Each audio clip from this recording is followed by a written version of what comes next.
At the very core of your being, beneath every thought, every fear, and every dream, your soul is climbing, or remaining stagnant, on a hidden ladder you can't see with your eyes but feel in your most silent moments. This ladder isn't metaphorical, it's an actual structure within the spiritual world, composed of 7 distinct realms, each one vibrating at a frequency that matches your current state of consciousness. You don't step into these realms after you die.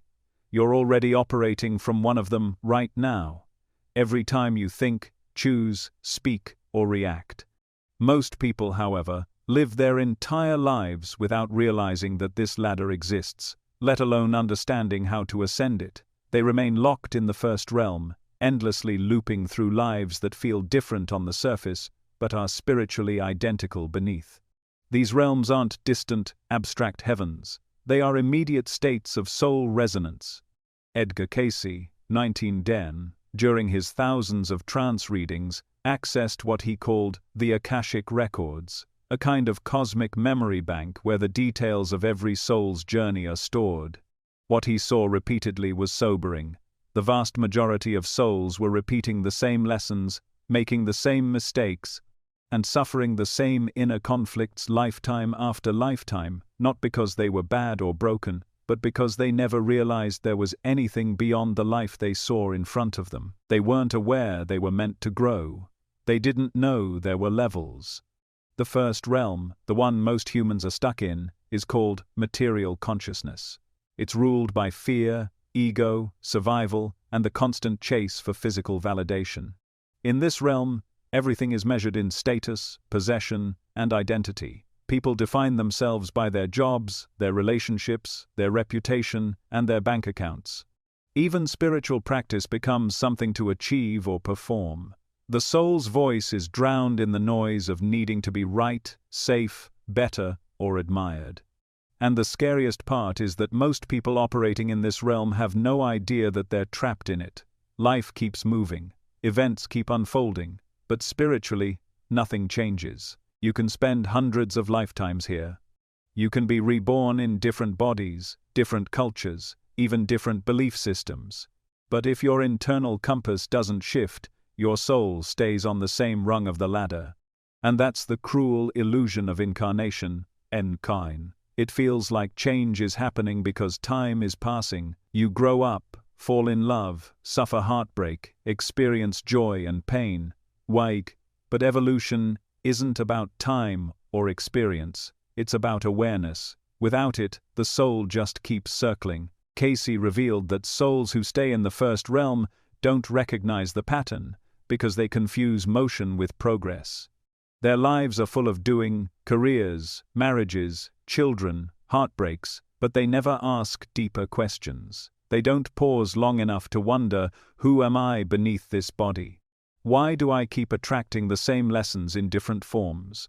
What if I'm more than what I've been told? These questions are the cracks in the wall of the first realm. The moment you ask them sincerely, you've already begun to rise. He described the 7 realms not as stairsteps to heaven, but as concentric vibrational fields, each one more subtle and expansive than the one before. Imagine it like an ascending spiral of consciousness. As you elevate, you don't become less human, you become more soul-aligned. Your thoughts become clearer, your emotions more grounded, and your ability to love more unconditional. But you also become less interested in ego gratification, less triggered by others, and more attuned to energy over appearances. You begin to feel the shift, even if nothing in your outer life looks different yet. Still, most people never reach this awareness, not because they're incapable, but because they've been trained to believe that the physical world is the only real one. From birth, you're conditioned to chase goals that serve the lower realms: status, success, power, validation. Your soul's whispers are dismissed as imagination or weakness. Pain becomes something to avoid, not something to understand. And so, you build a life that's comfortable, familiar, and safe, but spiritually static. That is the trap. Cayce once told the story of a soul who had reincarnated over 40 times in the same vibrational state. Different lifetimes, different external stories, but always choosing the same emotional reactions: resentment over responsibility, judgment over compassion, and fear over trust.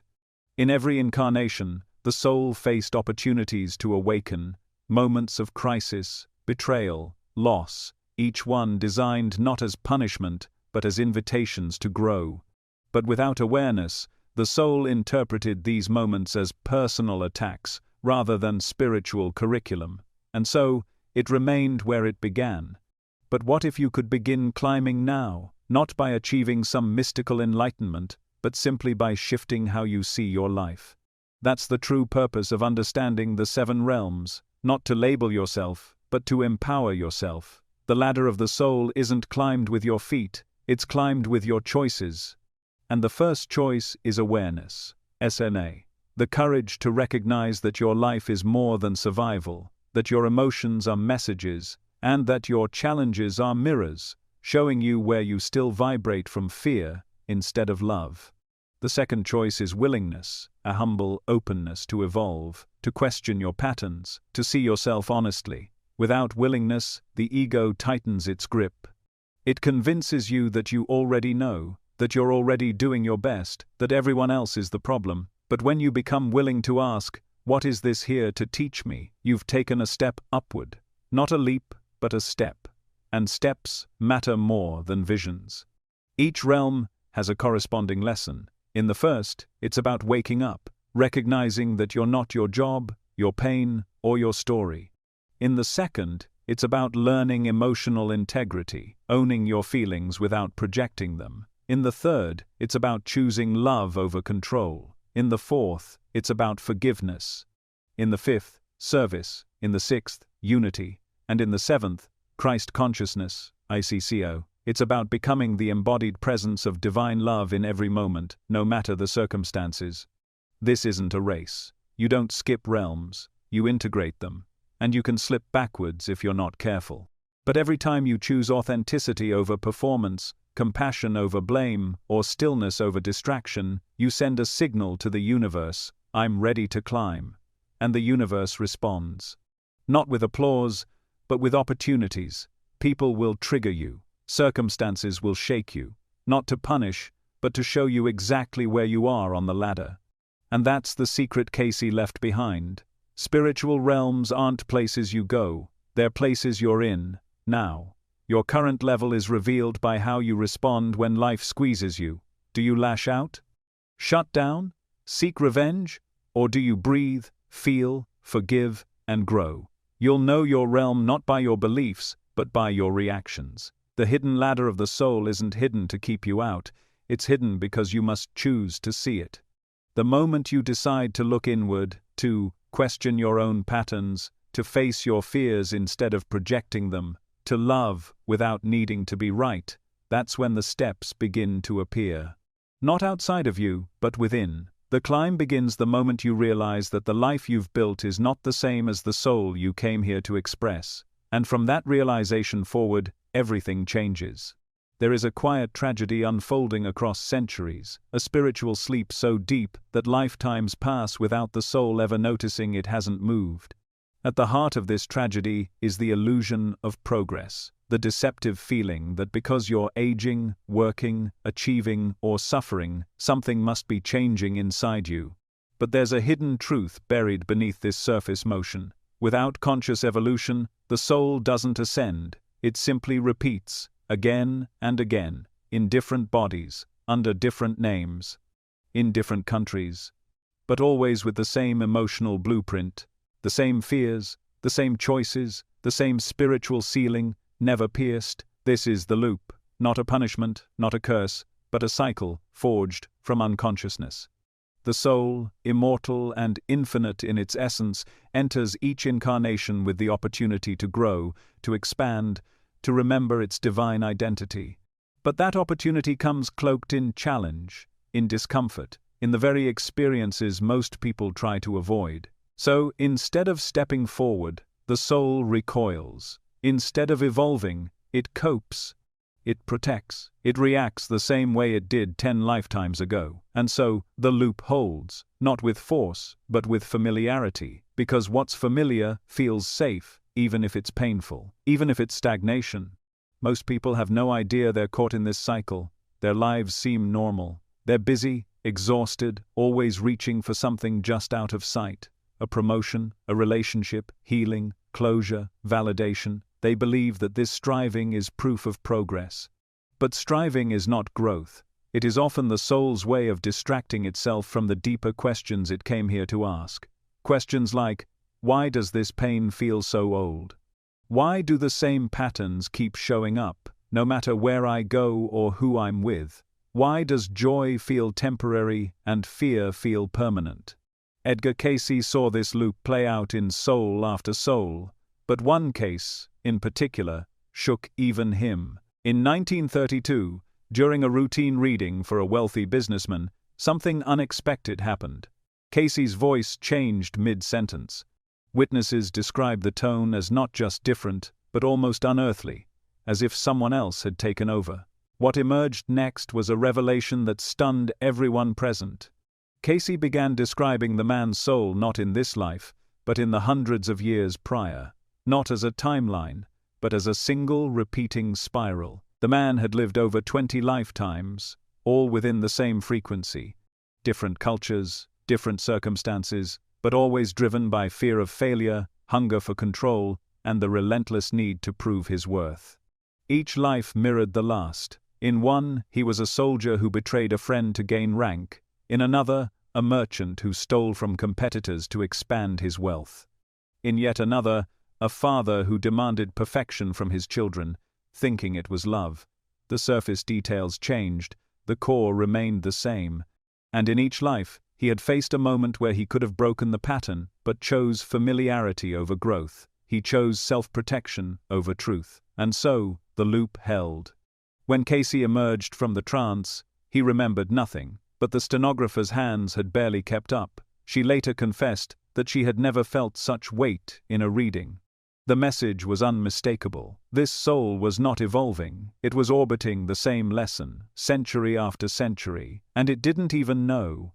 This man's story wasn't rare, it was a mirror of the human condition, because unless a soul becomes self-aware, deeply, courageously aware, it will repeat what is unresolved.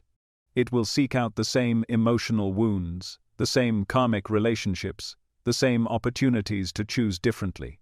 But without consciousness, it won't, it can't.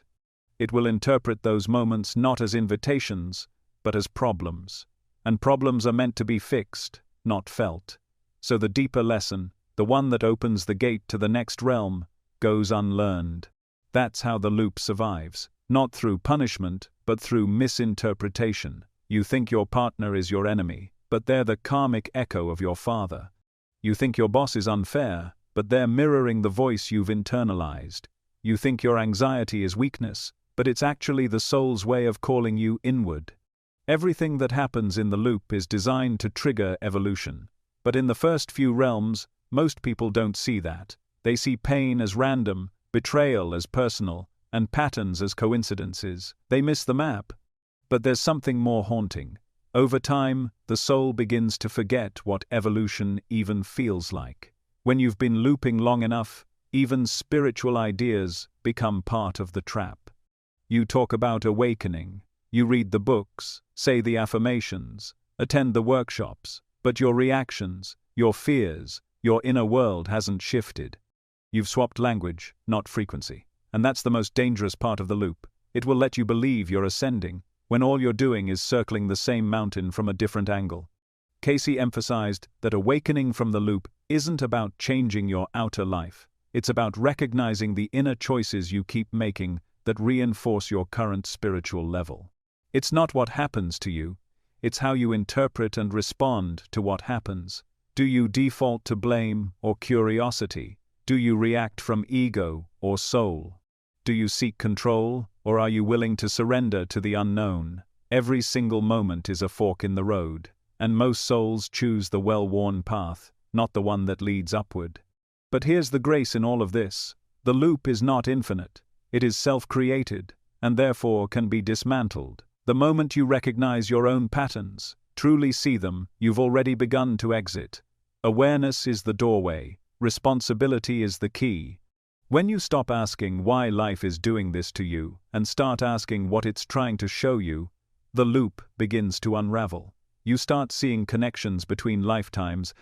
You begin to remember, not with your mind, but with your soul, that this isn't the first time you've faced this crossroad, and you realize, maybe this time, you'll choose differently. The loop can be broken in an instant, not by perfection, but by presence. The moment you become fully aware of your patterns and feel them without judgment, something shifts. That shift is not mental, it's vibrational. It lifts you, not into a blissful escape, but into a deeper embodiment of your own truth. You don't rise by becoming someone else. You rise by becoming fully yourself, the you beneath the ego, the you who remembers. You are not doomed to repeat. You are being invited to remember, to feel deeper, to forgive fully, to choose love in moments where fear has ruled for lifetimes. That is how the loop ends, not with a breakthrough moment of enlightenment, but with 100 small choices to be conscious where you used to be reactive, to be compassionate where you used to be defensive, to be free where you used to be conditioned. Your soul is not broken, it is waiting, and every challenge you face is a riddle with one answer. Will you grow, or will you repeat? The loop has no power without your participation. So, if you feel stuck, ask yourself, what have I been unwilling to see? Because the moment you're willing to see it, you're no longer trapped, you're awake.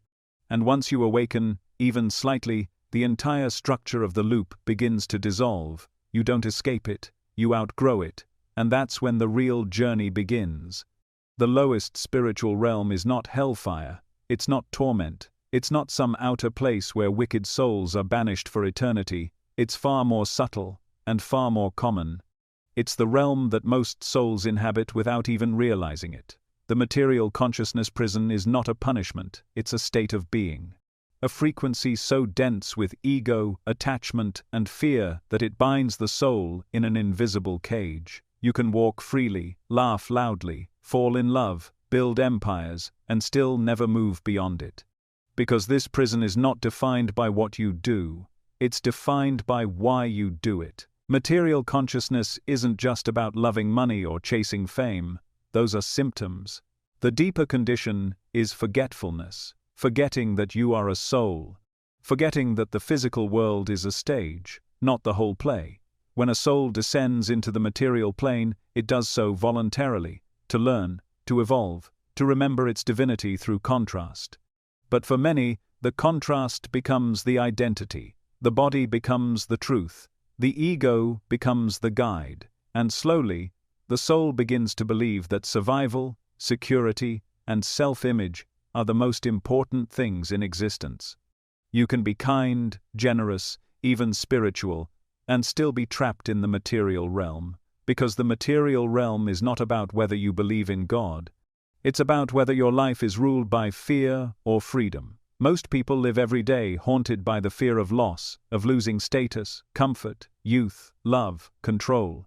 And so they spend their lives trying to protect, perform, and preserve. They build walls around their hearts. They suppress their truth. They chase validation like oxygen. Not because they're bad, but because they're scared. Scared of being rejected. Scared of being alone. Scared of being insignificant. And in that fear, they remain bound to the lowest frequency of consciousness, survival mode.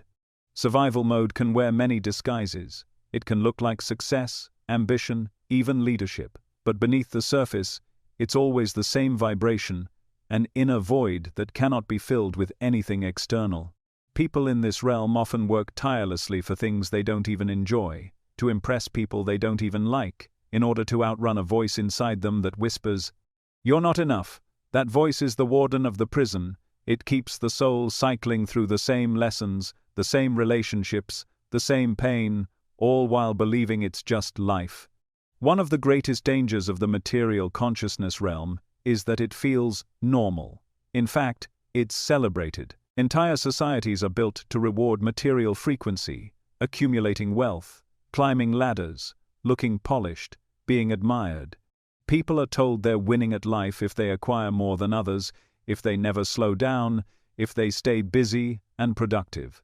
But beneath the golden glory is a deep ache, an emptiness that no success can fill. That ache is the soul calling from behind the bars of the prison, asking to be remembered. Edgar Cayce described this realm as a spiritual sleep. Souls wander through lifetimes with eyes open but hearts closed. They experience relationships, but rarely intimacy. They achieve things, but rarely fulfillment. They believe in something higher, but live as if the material world is all that matters. They might go to church or meditate, but when they're faced with betrayal, discomfort, or loss, they react from fear, not faith. They haven't integrated their spirituality into their daily lives. They haven't made it their foundation.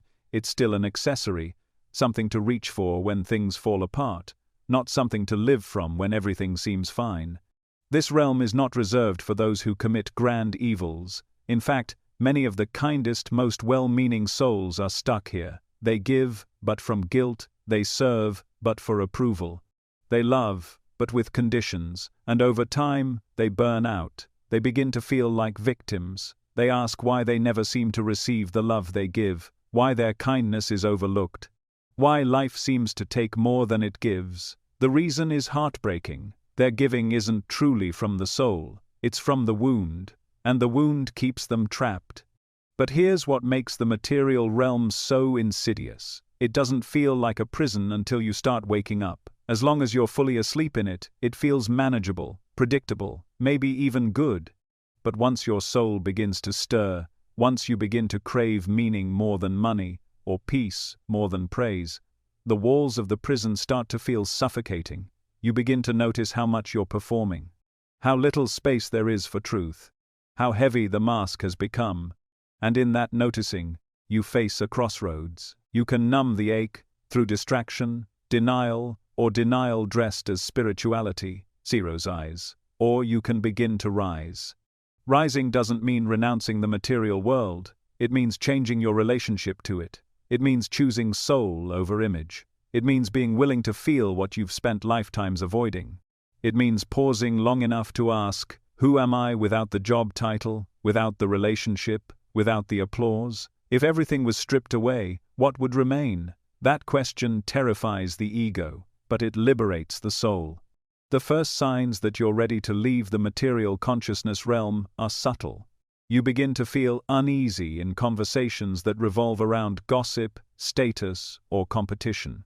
You begin to feel empty after achieving something that once thrilled you. You begin to long for stillness, authenticity, connection. You start to notice that your reactions to criticism, to failure, to rejection, to kind, are coming from old wounds, not present truth. And slowly, you begin to take responsibility, not blame, not shame, but conscious responsibility. You start asking, how am I participating in this pattern? What part of me is still acting from fear? What would love do here? And with each moment of self-awareness, the prison walls grow thinner. Because the prison was never built of steel, it was built of stories. Beliefs you inherited, identities you clung to, emotions you never processed. And when you meet those stories with truth, when you face them without flinching, the bars dissolve. You begin to realize that you were never truly trapped. You were just deeply conditioned. Cayce saw that even one moment of authentic awareness can crack open a lifetime of unconsciousness. Because the soul doesn't need perfection to rise. It needs honesty, humility, willingness. The willingness to sit with your pain instead of projecting it. The humility to admit you've been operating from fear. The courage to choose differently, even when it's uncomfortable. That is how you climb. No one can lift you out of the material realm, not a guru, not a lover, not a mystical experience. You must choose your way out, not all at once, but choice by choice, reaction by reaction, thought by thought. You begin to live with intention. You start to notice the subtle voice of the soul, ICT, the one that speaks through intuition, synchronicity, emotion. And as you follow that voice, you begin to access a different rhythm, a different kind of power. Not power over others, but power from within, the power of alignment. Eventually, you will look around and realize you no longer fit inside the life you built from fear. It will feel too tight, too small. And that discomfort is not a failure, it's a signal.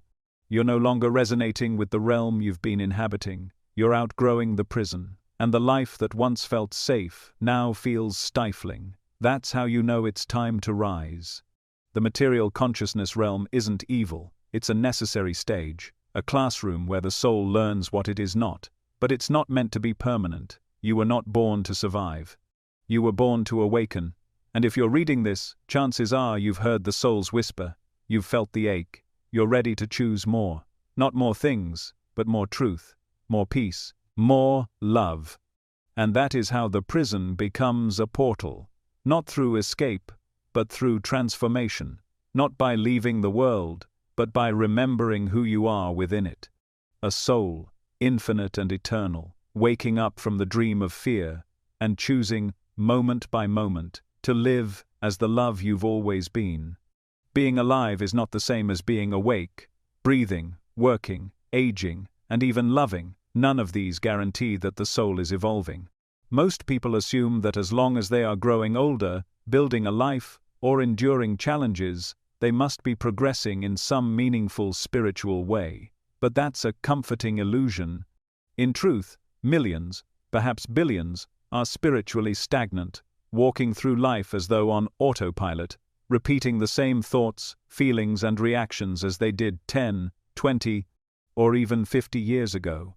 They don't realize that the soul can fall asleep inside the body, and when it does, a person becomes something that looks human on the outside, but is hollow on the inside. Not evil, not broken, just numb, just lost, just spiritually unconscious. Zombies of the soul. This sleepwalking state isn't dramatic, it's subtle, normalized, and often celebrated. It looks like a person who wakes up each morning with a list of obligations but no sense of purpose. It looks like someone who follows the rules, performs their roles, smiles when expected, but feels nothing beneath the surface. It's the parent who provides but cannot connect. The partner who shows up physically but hasn't emotionally arrived in years. The worker who clocks in and out, not just from the job, but from life itself. They move, speak, and exist, but nothing within them is truly alive. Their soul is dormant, their light dimmed, their essence on pause. What makes this condition so dangerous is that it hides in plain sight. Society has created a template for existence that rewards obedience and productivity far more than self-awareness. From a young age, people are trained to conform, to fit in, to achieve external markers of success, degrees, jobs, homes, relationships, and men, all while ignoring their inner world. And so, most people spend their lives perfecting the outer mask, while the soul behind it slowly fades into silence. Not because it chooses to, but because the person stopped listening.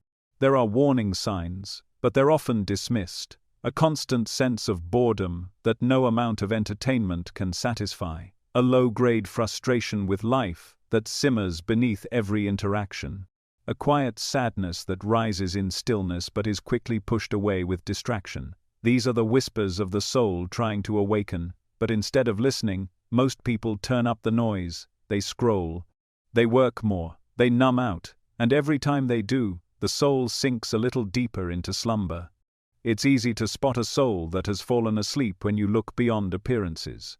Their eyes might smile, but their gaze is distant. Their words are polite, but lack weight. Their presence is thin, like they're physically there but energetically absent. You can feel it in conversation, an invisible barrier, a lack of depth, a disconnection from something vital. It's not that they don't care, it's that they've forgotten how to feel. They've gone so long ignoring the inner voice that it stopped speaking, and in its silence, they mistook functioning for fulfillment. One of the core reasons this zombie state persists is emotional avoidance. People fear their own inner world. They fear their sadness, their anger, their grief. They believe that if they were to truly feel what's inside, it would overwhelm them. So they build walls. They tell themselves they're fine. They keep busy. They adopt beliefs that justify their avoidance, that emotions are weakness, that vulnerability is dangerous, that healing is a luxury. But none of that is true. Emotional repression is not strength. It is anesthesia. And over time, it numbs not just pain, but joy. Not just sorrow, but passion. You can't selectively shut off the soul. When you close the door on feeling, you close the door on evolving. Spiritual stagnation is also reinforced by repetition. The same people, the same thoughts, the same environments. Without new input, the mind loops, the heart hardens, the soul withers. That's why change, any real soul-driven change, often begins with disruption, a loss, a betrayal, a crisis, something that cracks the illusion of safety and forces the person to confront the truth they've been avoiding, that their life, as it stands, is not aligned with their soul. In that moment, some will choose to awaken, others will double down on the slumber, blaming circumstances, resenting the pain, and missing the invitation. Casey spoke often of this false belief that time equals growth, that simply living life is enough to mature the soul. But that's not how it works. Evolution is a choice, a daily, moment-by-moment decision to live consciously, to examine your patterns, to question your assumptions, to feel your emotions, to take responsibility for your energy. Without that conscious participation, time is just motion. The years pass, but the soul doesn't move. And so, you meet people in their 50s who are still emotionally 12. People with long resumes and empty hearts. People who've read 100 books but haven't changed a single behavior. It doesn't matter how spiritual someone appears on the surface. You can burn sage, wear crystals, attend workshops, and still be asleep. Because spirituality, when used as performance, becomes another mask. True awakening has nothing to do with what you say or believe. It's how you respond when life doesn't go your way. It's how you treat others when no one's watching. It's whether your thoughts, words, and actions are in harmony, trends or at war. The soul doesn't evolve through performance, it evolves through presence. There is a moment, and it happens in every lifetime, when the soul tries to break through the fog. Sometimes it's through a breakdown, other times through beauty. A piece of music that makes you cry for no reason, a dream that feels more real than waking life, a stranger's kindness that touches something ancient inside you. These are the tremors of awakening, the soul shaking the walls of its own prison, hoping you'll notice. And if you do, if you pause, feel, and ask what it means, you begin to remember. You begin to feel alive again. Not in the physical sense, but in the spiritual sense. A flicker of light where there was once only routine. But awakening is not a one-time event, it's a process. Sometimes slow, often painful, always sacred. As the soul stirs, it will ask you to confront everything you built from unconsciousness. It will dismantle the life you created while asleep. The relationships, the career, the identity, all of it will come into question. Not to punish, but to make room. Because the soul can't fully awaken in a life that was built to suppress it. So things fall apart. But in the falling, you gain clarity. You begin to see what was real and what was illusion. And in that seeing, the real work begins. To rise from spiritual stagnation, you must choose aliveness, not comfort, not safety, not predictability, aliveness. That means feeling what you feel without shame, speaking what's true even when it scares you, saying no to what drains you, saying yes to what stretches you. Letting go of who you thought you were supposed to be so you can become who you really are. That is how the soul evolves, not through knowledge, but through courage. The courage to live as if your soul matters. It does. Being alive doesn't mean you're growing. But the moment you remember that, the moment you accept that you've been asleep, you've already begun to wake up. And once you awaken, even just a little, the spell of stagnation starts to break. The light returns, the energy shifts, the soul begins to speak again, not in grand visions, but in quiet nudges. And if you follow those nudges, one moment, one breath, one choice at a time, you won't just feel alive, you'll become alive, fully, authentically, radiantly, and the zombie will disappear. Not because it was destroyed, but because it was never you to begin with. There is a moment in every spiritual journey where the question no longer becomes about what you believe, but how you behave. Not in public, not in curated conversations or spiritual performances, but in the raw, private reactions that happen when you're triggered, when someone insults you, when you're overlooked, when you're betrayed, when you're misunderstood. It's in these moments, sharp, emotional, unexpected, that your soul speaks, not in the form of high ideals or philosophical concepts, but through your most immediate and unfiltered response. This is the essence of the mirror test, NAR, a simple yet profound consciousness technique that Edgar Cayce revealed to help souls understand exactly what spiritual level they're currently operating from, and more importantly, how to rise from it. The mirror test has nothing to do with physical reflections. It's about the emotional ones. The people who bother you, the ones who get under your skin, who activate your insecurities, your anger, your envy, these are your mirrors. They are not just pushing your buttons. They are exposing your level of spiritual development, and they are offering you a glimpse into the hidden chambers of your own soul. Most people don't realize this. They assume that negative emotions mean something is wrong with the other person. She's toxic, he's arrogant, they're just rude. But the deeper truth, and the one that the ego resists most, is that we are rarely reacting to others. We are reacting to parts of ourselves that have not yet been healed. Cayce understood that your outer world is always reflecting your inner state, not as punishment, but as instruction. Life, in its genius, brings you exactly the person, situation, or challenge that mirrors the frequency you're vibrating at. And if you're willing to look into that mirror, without judgment, without defensiveness, you can learn more about your soul in 5 minutes than in 5 years of study. The question isn't, why is this person like that? The question is, what in me is reacting, and why? Imagine you're walking through your day and someone cuts you off in traffic. You feel a rush of rage. You immediately think, what an idiot. You grip the wheel tighter. Maybe you even yell. That moment, as trivial as it seems, is the mirror in action. The anger that rises isn't about the other driver, it's about your attachment to control, your expectation that the world conform to your comfort. Your belief that other people's behavior should determine your peace. That's a material realm reaction, one rooted in ego and entitlement. And until that reaction is met with awareness, it becomes your prison.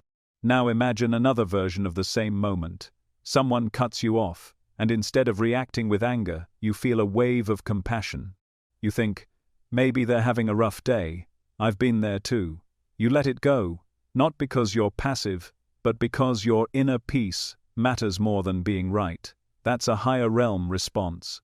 One rooted in empathy, detachment, and conscious choice. That one moment has revealed your frequency, and because you chose differently, you've just shifted your soul upward. Cayce said that the mirror test is not about being perfect, it's about being honest. When someone triggers you, whether it's a co-worker, a family member, a stranger online, you're being shown the parts of yourself that are still reactive, wounded, or unresolved. If you meet the trigger with immediate blame, you're likely in the lower realms of consciousness. If you pause and reflect, you're beginning to ascend.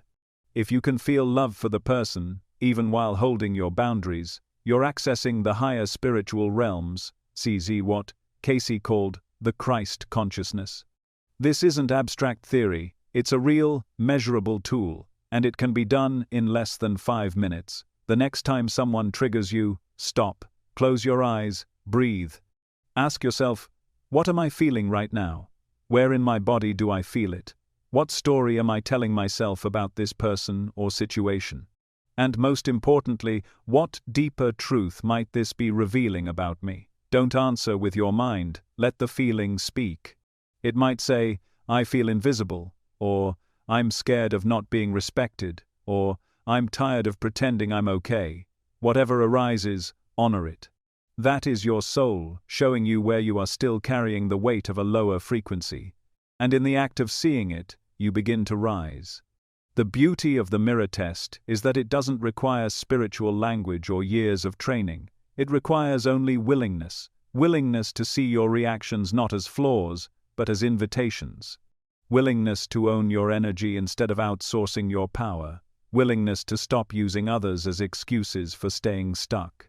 When you take responsibility for your internal world, you step out of the victim consciousness that defines the lower realms and into the empowered awareness that defines the higher ones. But let's be clear, this is not about spiritual bypassing.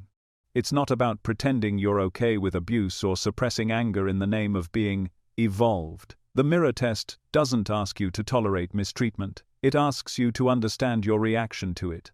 If someone crosses a boundary, the soul-aligned response might still be firm and clear, but it will come from centeredness, not reactivity, from clarity, not chaos, from truth, not trauma. That difference, invisible on the outside, transformative on the inside, is what separates soul growth from ego defense. Over time, practicing the mirror test rewires your entire being. You begin to crave growth over comfort. You start to recognize your old patterns and pause before repeating them. You become less interested in being right and more interested in being real. Your compassion deepens, not because people change, but because your lens does. You see through the layers of projection, pain and posturing, and you begin to perceive the wounded child, the fearful heart, the confused mind beneath the behavior. And when you can see that in others, it means you've already seen it in yourself. This is how the soul rises, not through escape, but through embodiment, by staying present with your emotions, by letting discomfort become a doorway, by facing your own shadows with courage and grace. And each time you do, you move up, not just in concept, but in vibration.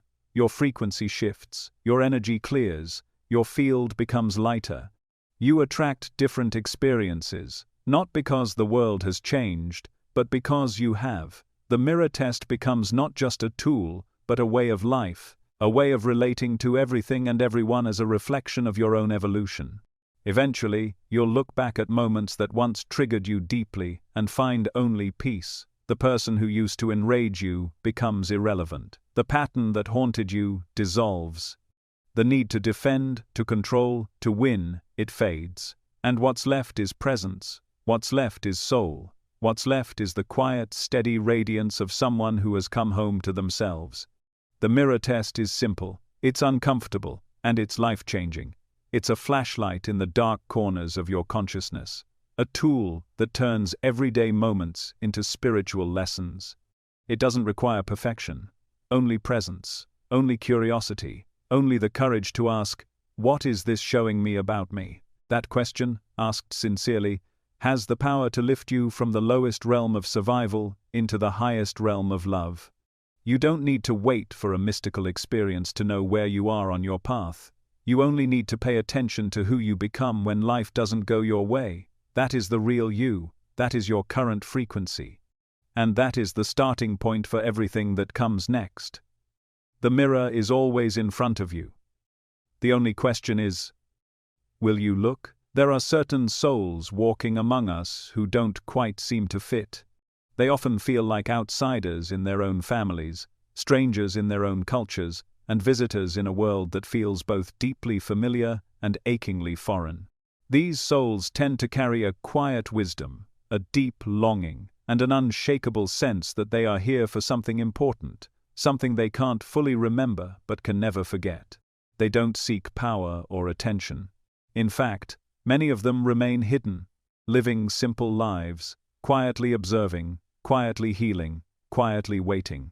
These are the Atlantian souls, ancient beings who once walked the advanced spiritual civilization known as Atlantis, and who have returned now, in this modern age, with a very specific mission. They didn't come back for comfort. They didn't come back to climb social ladders or chase temporary pleasures. They came back to help humanity evolve. Edgar Cayce spoke often about Atlantis, TAC, not as myth, but as memory.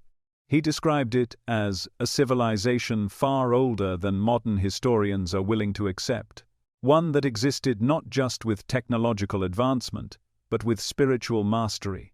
The Atlanteans, in their golden age, had access to frequencies of consciousness that allowed them to manipulate energy with thought, communicate telepathically, and live in harmony with natural and cosmic laws.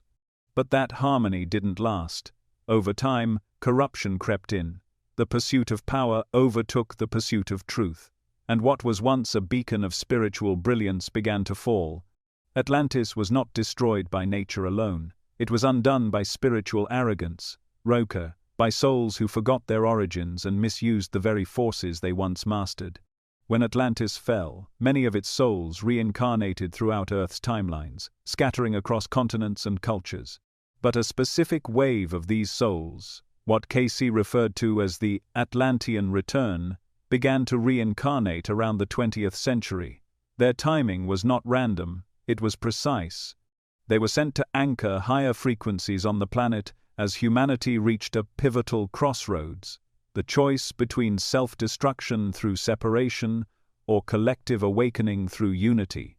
These souls carried dormant memories, energetic imprints from their time in Atlantis. They often didn't understand their own intensity, sensitivity, or sense of otherness, but those traits were not defects.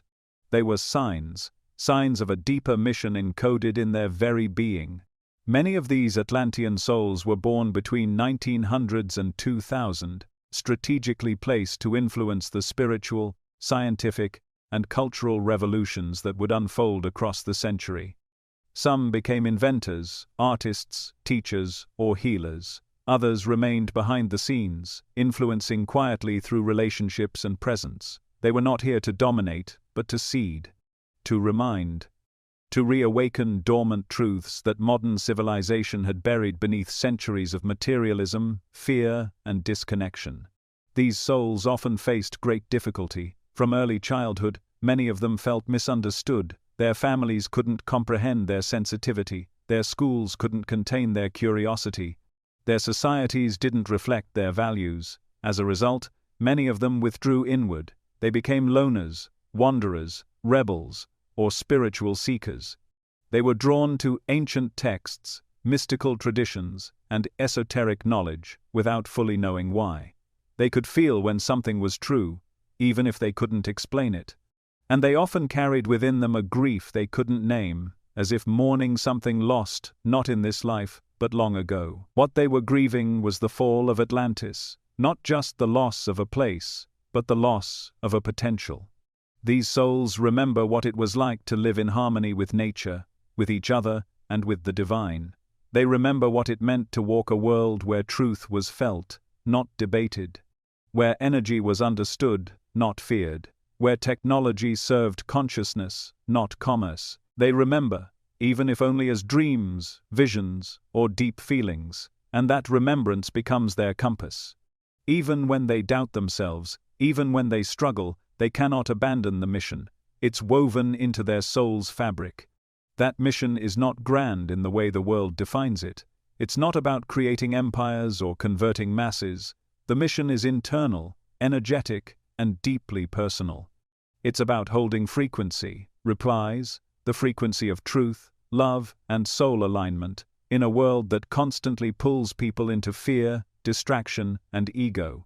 These Atlantean returnees are here to model a different way of being, to live in integrity when others choose manipulation, to choose compassion when others choose judgment, to act from intuition when others demand logic. Their presence itself is the work. They raise the frequency of every room they enter, every relationship they touch, and every system they engage with, not always by what they say, but by who they are. Casey warned that not all Atlantean souls would succeed in their mission. Some would fall back into the very patterns that led to Atlantis's downfall. The temptation of control, the seduction of power, the comfort of superiority, lifetimes. These spiritual traps still exist. And for those who once misused their gifts, this lifetime offers a chance at redemption. But redemption doesn't come through performance. It comes through humility, through service, through choosing alignment again and again, especially when it's inconvenient. For the Atlantean soul, the work is often lonely. They carry a frequency that most people can't match or even perceive. They feel things others don't. They see connections others dismiss. They can sense the energy behind words, the truth behind appearances, and the future hiding within the present. This sensitivity is both a gift and a burden. It makes them excellent healers, artists, and visionaries, but it also makes them susceptible to overwhelm, anxiety, and burnout. That's why self-care is not optional for these souls. It's essential. They must stay grounded in the body while holding light in the spirit. They must learn to discern between emotional noise and soul truth. They must remember that they are here to serve, but not to save. Their mission is not to awaken everyone, it's to awaken those who are ready, to plant seeds that may not bloom for years, to spark remembrance in others through presence, not persuasion. Every act of kindness, every choice to live authentically, every moment of integrity, gone. These are the soul codes they came to share, and each time they do, the collective frequency rises. Slowly, quietly, powerfully. You may be one of these souls. If you've always felt like you were born in the wrong time, if you've carried a deep sense of purpose that words can't quite capture, if you've longed for a kind of beauty and harmony that this world rarely offers, then you might be remembering. You might be feeling the stirrings of a mission that began long before this body was born. And if that resonates, don't ignore it. Don't wait for permission. Begin now. Live your truth, even when it's inconvenient. Hold your frequency, even when others don't understand. Love deeply, even when it hurts. You're not here by accident. You're not broken. You're not lost. You're early. You're ancient. You're essential. This is the Atlantian return, ADT, not a prophecy of destruction, but a call to remembrance, a call to restore what was lost, not through structures or systems, but through souls, through you, through now, because the time has come, the world is ready, and the mission, long awaited, is already unfolding. There is a rhythm to soul evolution, a sequence not of steps but of laws, timeless, invisible, and universal. These are not rules imposed by a deity or commandments carved in stone. They are vibrational truths, embedded within the very fabric of consciousness itself. Edgar Cayce, in over 14,000 trance readings, didn't just observe random stories of reincarnation and soul movement. He witnessed a pattern, a sacred geometry of growth, across lives, across cultures, across time. The same principles kept emerging, 5 universal laws that determined whether a soul would ascend into higher consciousness or remain rooted in the same density for lifetime after lifetime. These laws were not created by Cayce. He simply remembered them and gave them words. They were always there, waiting to be recognized by anyone willing to look deeper into the meaning of their own existence. The first of these laws is the law of service above self. It is the foundation. Without it, nothing else activates. This law is not about self-denial or martyrdom. It is not the superficial performance of charity or niceness. It is the deep reorientation of life from ego-centered living to soul-centered purpose. Every decision a person makes, how they speak, how they eat, how they work, how they love, either feeds the ego's need for control or the soul's desire for expansion. When a person begins to ask not, "What do I want?" but "What is being asked of me?" they begin to align with this law, and the shift is not external, it is energetic. The universe begins to respond differently. Opportunities change, relationships shift, synchronicities increase. The soul becomes magnetic to truth and repellent to illusion. Service becomes the path, not the performance. The second law is the law of thought as creative force. This one is often misunderstood. Many people assume it means simply thinking positively. But Cayce warned that superficial positivity is often a mask for deeper avoidance. The law is not about pretending everything is okay. It is about recognizing that thought itself is energy, and energy shapes reality. Every thought, especially the repetitive ones, carves grooves into the consciousness. These grooves become perception. Perception becomes behavior. Behavior becomes vibration. And vibration determines which realm of experience the soul inhabits. This means that even unspoken thoughts are creative acts. A thought of fear sends the soul downward. A thought of truth lifts it. But here's the paradox. The goal is not to eliminate negative thoughts, but to become conscious of them, to observe them, to question them, and then to choose again. When a soul stops believing every thought and starts using thought as a tool, it becomes a conscious creator. It steps out of victimhood and into authorship. The third law is healing as spiritual service. This law reveals a hidden mechanism of the universe, that all healing is shared. When you heal something in yourself, be it grief, shame, resentment, you don't just feel better, you make it easier for others to heal that same wound.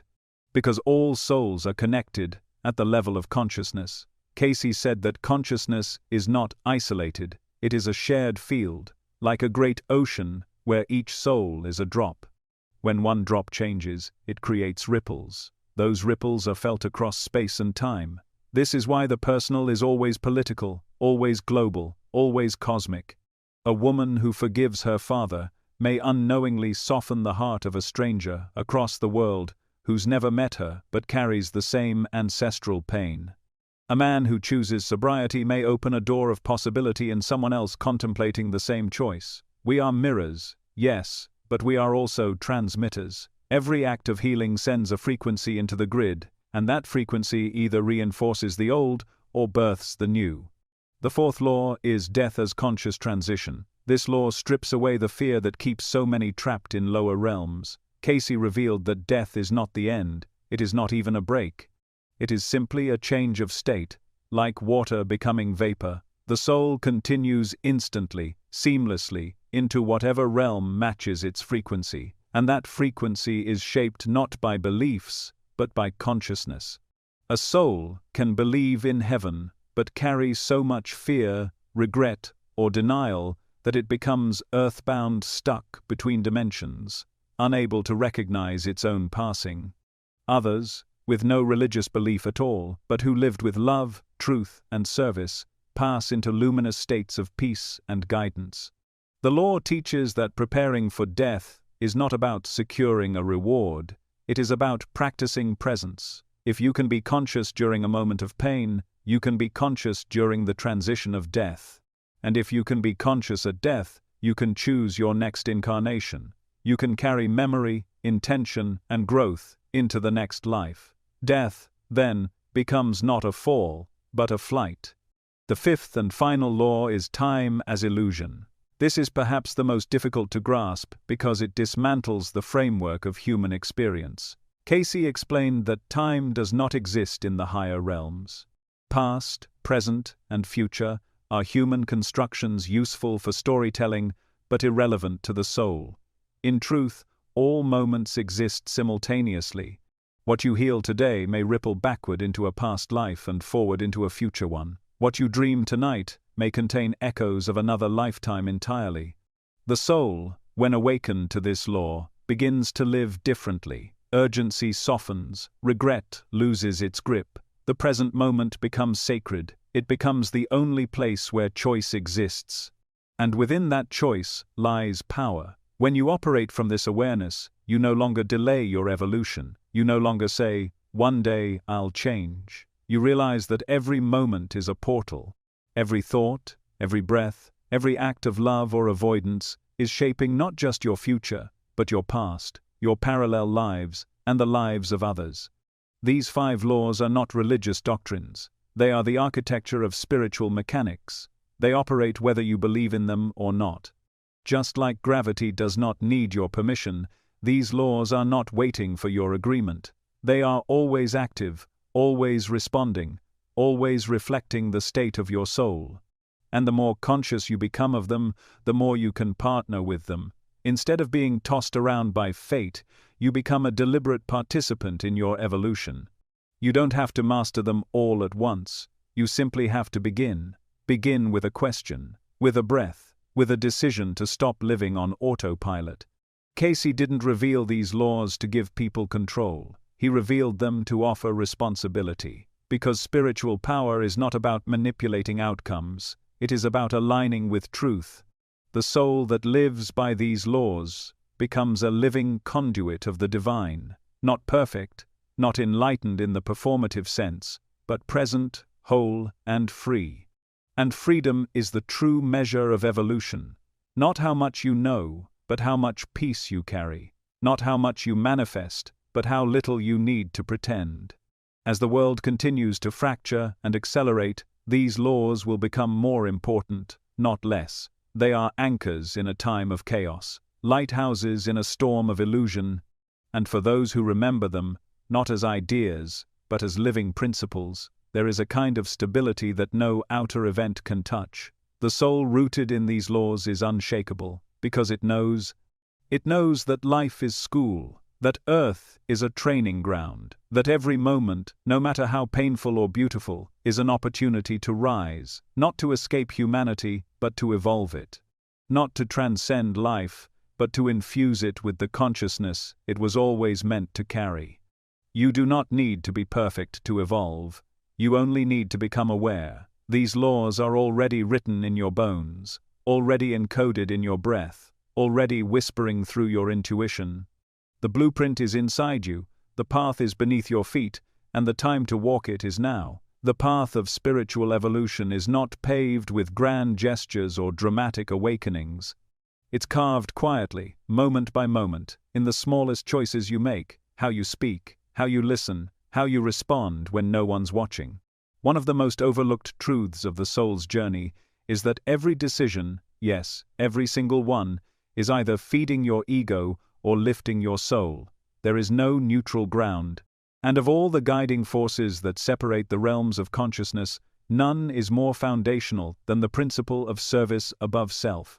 Not service as an obligation, not service as performance, but service as a way of being, as a spiritual frequency that radiates through your daily life, touching everything you do with sacred intention. Service above self does not begin in the temples or on the mountaintops. It begins in the kitchen, in traffic, in conversations, in silence. It shows up in how you prepare your food. Are you eating to nourish your body as a vessel of spirit, or are you eating to fill an emotional void? It shows up in how you greet the stranger. Do you see them as an inconvenience, or as a soul with their own unseen struggles? It reveals itself in the way you respond to hurt. Do you seek revenge, or do you seek understanding? Every one of these moments is a fork in the road. You can either act from the wounded personality that seeks to protect and prove itself, or you can act from the soul that seeks to evolve and uplift. One choice fortifies the illusion of separation, the other draws you closer to your divine nature. The ego is loud. It thrives on recognition, on being right, on getting more. It constantly compares, calculates, and clings. It needs to be fed with praise and defended with stories. The soul, on the other hand, is quiet but radiant. It doesn't need applause. It doesn't seek control. It only asks that you live in alignment with truth, and service, true service, is the purest expression of that alignment. Because, when you serve from the soul, not only are you helping others, you are freeing yourself from the prison of ego identification. You are declaring, with action, not words, that you remember who you are. This is why service above self is not just a virtue, it's a spiritual technology. It accelerates evolution more than years of study or meditation alone. Casey saw this again and again in his readings. Souls who were stuck in lower realms for lifetimes began to rise not through rituals, but through conscious, selfless acts of service, not because they were earning spiritual points, but because they were dissolving the false self. Every time you choose to give without needing something in return, you chip away at the illusion that you are separate from others. And every time you remember that their suffering is your suffering, their joy is your joy, you align with the unity that underlies all existence. But this path is not easy, because service, when practiced deeply, will expose everything in you that still seeks to be special. It will reveal the parts that want to be admired for being helpful, or that secretly believe helping makes you more important than the person you're helping. It will show you the subtle ego hooks that attach themselves to kindness and humility, and it will ask you to let them go, over and over, until there is no performance left, just presence, just love. There's a moment that happens in the soul's journey where you stop asking, "What can I get from this?" and begin to ask, "How can I serve this moment?" That question changes everything. Because now, your life becomes a sacred offering. Every conversation becomes a temple. Every task, no matter how mundane, becomes an altar. Whether you're cooking a meal, writing an email, or caring for a child, you infuse it with a frequency that transforms both you and the world around you. You stop waiting for big opportunities to make a difference, and realize that your life itself is the opportunity. This doesn't mean abandoning your needs. It means expanding your awareness to include the needs of others. It means asking, not, what do I want, but what is needed here, and then listening for the answer. Sometimes service means giving, sometimes it means stepping back, sometimes it means speaking up when it's uncomfortable, sometimes it means holding silence when your ego wants to speak. True service requires discernment. It requires staying anchored in your soul, not in people-pleasing or savior complexes, because service that is rooted in guilt or codependency is still service to the ego. But service that arises from love, from genuine compassion, is the most direct path to transformation, says Persephone, for both giver and receiver. Forgiveness is one of the most profound forms of service, because it requires you to sacrifice the ego's need for superiority and righteousness. When you forgive, not because the other deserves it, but because your soul does, you are setting both of you free. You are releasing the energetic cords that keep you bound to old pain. You are choosing peace over punishment, and in doing so, you lift not only your own frequency, but the collective field. Because every act of forgiveness sends out a ripple that makes it easier for others to forgive too. This is the law of resonance. This is how healing spreads, not through force, but through frequency. Even your thoughts can be acts of service. When you think kindly about someone behind their back, when you bless a stranger in silence, when you hold someone in prayer without needing credit or results, those moments matter. They are not small. They are the foundation of a new earth. Because the world is not just changed by policies or protests, it is changed by the unseen actions of awakened souls, choosing love in the face of fear, choosing integrity when no one is watching, choosing to serve even when it costs them comfort or praise. Casey revealed that the fastest way to rise through the spiritual realms was not through extraordinary spiritual experiences, but through ordinary acts done with extraordinary awareness. Washing dishes while anchoring gratitude, listening to someone without interrupting, giving when it would be easier to withhold. These are not spiritual shortcuts, they are spiritual gateways. And the soul recognizes them as such, because when you live in service, your life becomes prayer, not the kind you speak, but the kind you are.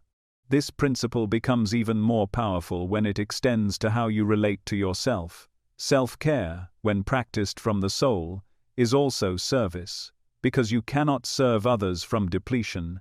You cannot hold light for the world if you're drowning in your own shadow. So, you learn to rest, to nourish, to tend to your own needs, not as indulgence, but as devotion. You become your own sanctuary. And from that fullness, you radiate. You give not to prove your worth, but because you've remembered it. In every moment, the soul is asking, who are you serving right now? Your fear or your truth, your image or your integrity, your comfort or your calling? And your answer to that question becomes your path. You don't need to be a monk or a mystic to live this way. You only need to be willing to look honestly at your choices, willing to fail and try again, willing to let love lead, even when the ego protests. That willingness is everything. Because when you are willing to serve from your soul, the entire universe conspires to meet you in that place. Doors open. Insight flows. Healing accelerates. Not because you're earning rewards, but because you're aligned with the design.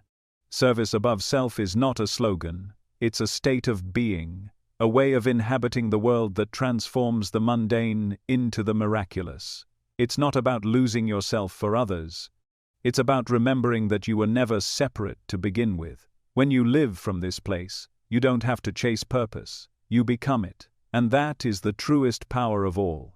There is a powerful illusion that has taken root in modern spirituality, an idea repeated so often it has been accepted as truth, that thinking positively is the key to transformation. that if you simply focus on light, affirm your worth, and visualize your desires, your life will rise into alignment. But this belief, as comforting as it sounds, is only a partial truth. It is like painting over a cracked wall and pretending the foundation is stable. It creates the appearance of progress while leaving the underlying structure untouched. Thought is indeed powerful, perhaps more powerful than we know, but when used to bypass the shadow rather than confront it, it becomes not a tool of awakening, but a weapon of denial, and no soul evolves through avoidance.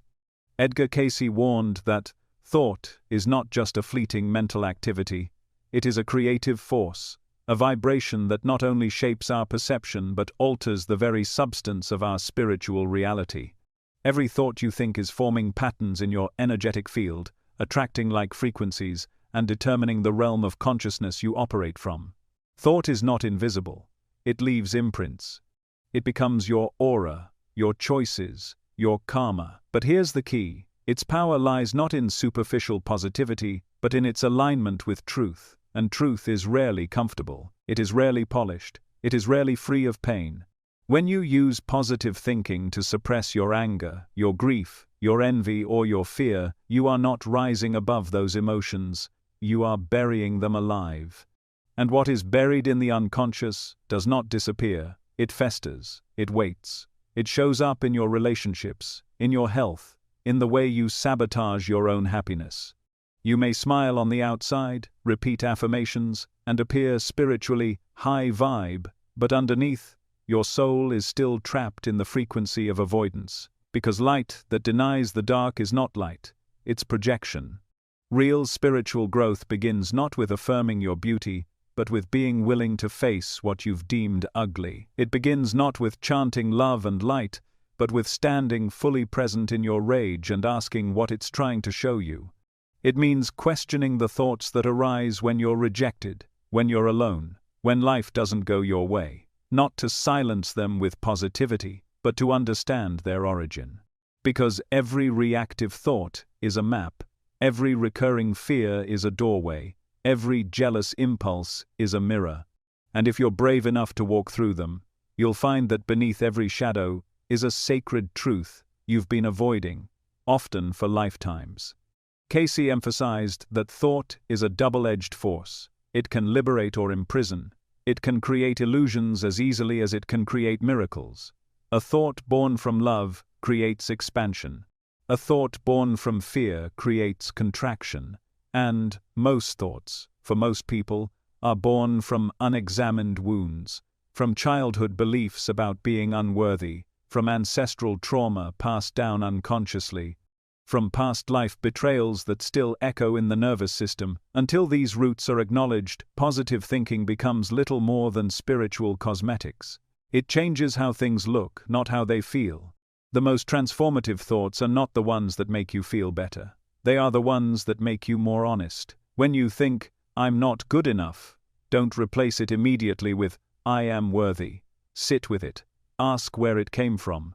Ask who planted it, who reinforced it. What part of you still believes it? Let the thought show you your shadow. Let it unravel the masks you've worn to survive. Then, once you've seen it clearly, once you've honored the pain beneath it, you can choose a new thought, not as a cover-up, but as a conscious declaration. Now when you say, "I am worthy," it is not a wish. It is a truth reclaimed from the ashes of what was denied. Your shadow is not your enemy. It is your teacher. It is the part of you that holds every unprocessed emotion, every truth you were told not to feel, every instinct you were taught to shame. It's the voice that whispers, "I'm afraid," when you pretend to be fearless, the part that remembers your power, even when you've forgotten it. And unless you face it, it will control your life from behind the curtain. It will guide your thoughts without your awareness, influencing every decision, every reaction, every limit you unconsciously accept. That's why facing your shadow is the fastest path to light, not because it's easy, but because it's real. Many spiritual traditions speak of enlightenment as a return to wholeness, but wholeness doesn't come from just embracing the light, it comes from reclaiming the fragmented pieces of yourself you've disowned. And thought is the bridge. Every time you bring awareness to an unconscious thought, every time you catch yourself in a loop of self-judgment or fear, you have a choice. You can reject it, our story, or you can get curious. You can ask, what if this thought is a doorway? And in doing so, you begin to walk the path of integration. You begin to gather the parts of yourself that were left behind when you were trying to be good, or perfect, or spiritual. This is not glamorous work. It won't win you applause. It may not make you feel high or blissed out, but it will make you whole. And wholeness is the foundation of true power. Because once you've faced your darkness and met it with compassion, it loses its grip. It no longer has to act out through projection or addiction or blame. It becomes part of your wisdom, part of your empathy, part of your strength. And from that integration, your thoughts change, not because you force them to, but because you've shifted at the root. Casey saw that the most spiritually advanced souls were not the ones who appeared the most enlightened on the surface. They were the ones who had done the inner excavation, who had faced their doubts, their failures, their karmic debts, and chosen to heal rather than hide. Their thoughts carried a weight, a clarity, a frequency that could shift the energy of a room. Not because they were positive, but because they were authentic, aligned, embodied. Their words were prayers, their silence was presence. You have that power too, but it requires radical self-honesty. It requires letting go of the illusion that you can think your way out of pain. You can't, but you can think your way toward truth. And truth, when met fully, will always dissolve illusion. It may hurt at first. It may unravel everything you thought you knew about yourself. But in that unraveling, you will find freedom. You will find the you that exists beyond conditioning, the you that doesn't need to be fixed or improved, only remembered. Thought is a spiritual weapon, yes, but like any weapon, it must be wielded with integrity. You can use it to cut through illusion or to defend your ego. You can use it to blame or to take responsibility. You can use it to build walls or to open doors. The difference is not in the thought itself, but in the consciousness behind it. So don't be afraid of your dark thoughts. Don't judge them. Don't silence them with glittering words. Listen, learn, let them lead you inward.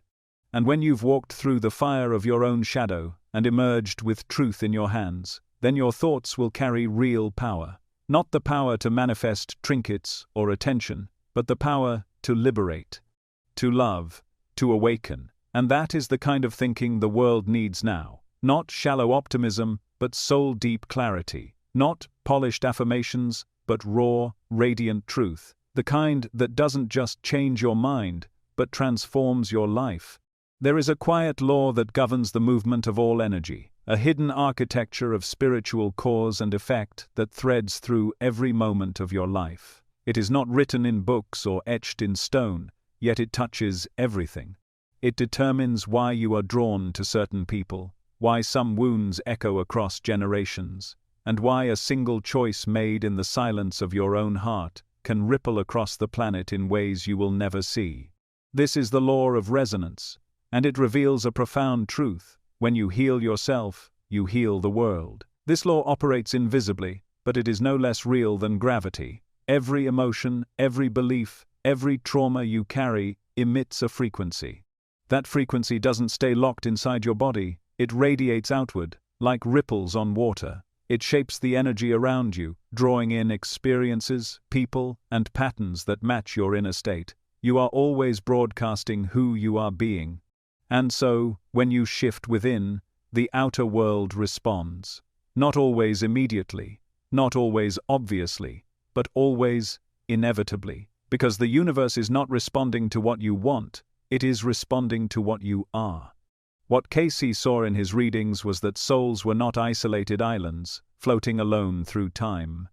We are part of an interconnected field, benign, a collective consciousness, benign, that holds the memory, pain, and potential of all humanity.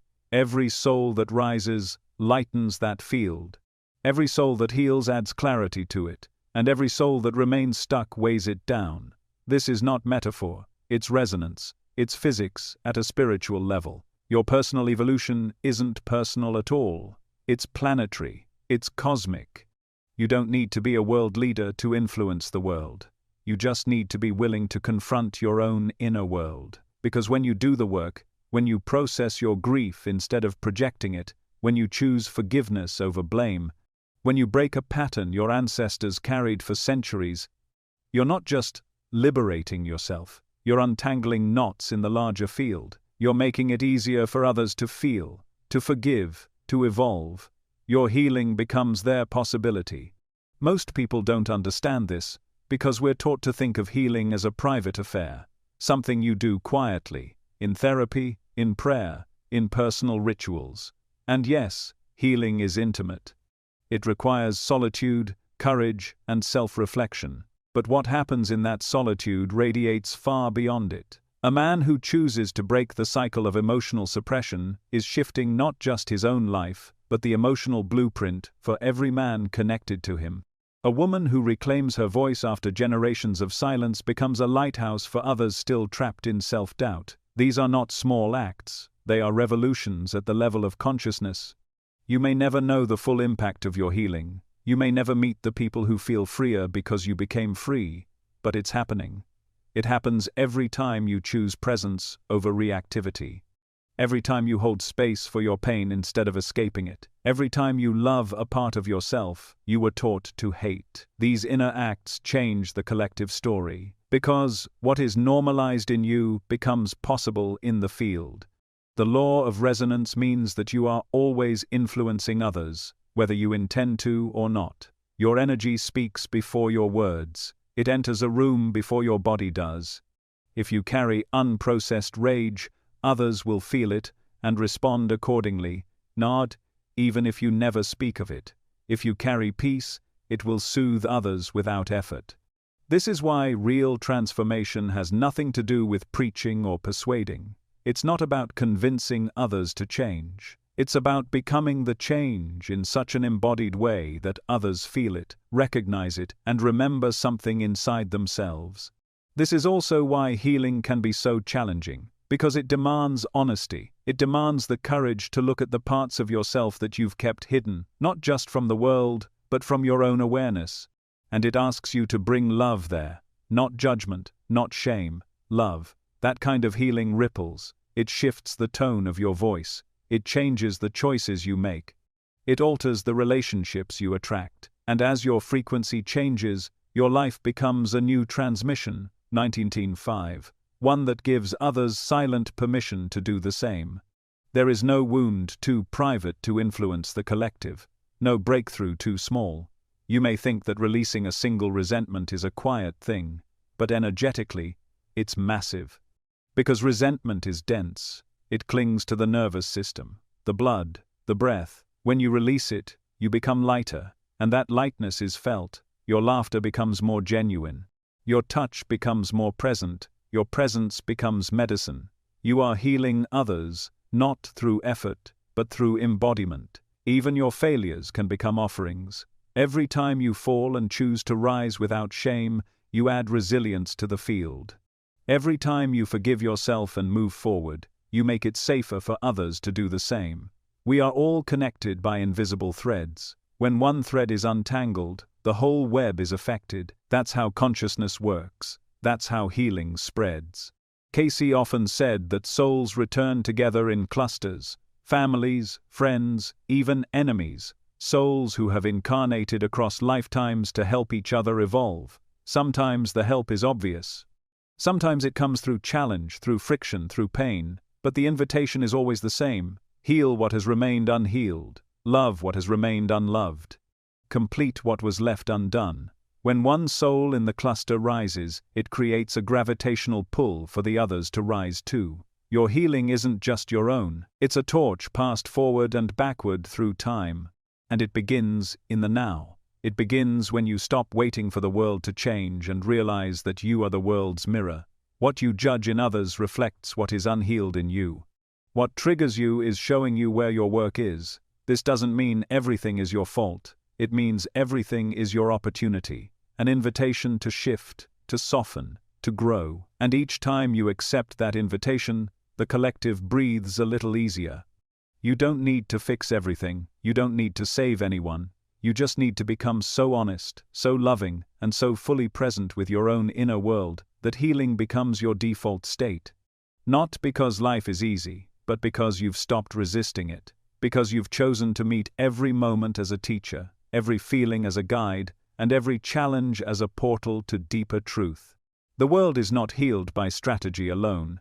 It's healed by resonance, by enough people doing their inner work that the outer systems begin to shift naturally, as within, so without. This is not poetic philosophy, it's energetic reality. The more people anchor peace within themselves, the more likely peace becomes on earth. The more people integrate their shadow, the fewer shadows need to be projected onto others. War, inequality, greed, these are not just political issues, they are spiritual imbalances magnified across the collective. Heal them within, and you begin to heal them without. You have more influence than you realize, not through control, not through dominance, but through presence, through choosing love over fear, again and again, through doing the hard inner work that nobody sees, but everybody feels. That is the sacred responsibility of awakening. That is how you change the world without ever needing to leave your own soul. That is how your healing becomes humanity's hope. There is a moment in every soul's journey when it is faced with a choice so quiet, so personal, that the world may never notice whether it was made or not. It's not about fame or wealth or even how many lives you've touched. It is about whether, when the wound cut deepest, you chose to harden or to heal. That moment is forgiveness. And while love may be the energy that holds the universe together, forgiveness is what sets the soul free. It is the master key, not the rarest and most transformative force in spiritual evolution. Not because it changes others, but because it changes you, and not because it is fair or deserved, but because it lifts the soul out of the density that has kept it circling the same spiritual terrain for lifetimes. Forgiveness is not what most people think it is. It's not an emotional bypass. It's not letting someone off the hook. It's not even about the other person. Real forgiveness is an energetic release, a conscious decision to no longer allow the memory of what happened to dictate the frequency you live from. It is not about denying pain. It is about refusing to keep living inside it. Because every time you replay the story of who hurt you and why they were wrong, you chain yourself to the moment of impact. You relive the injury.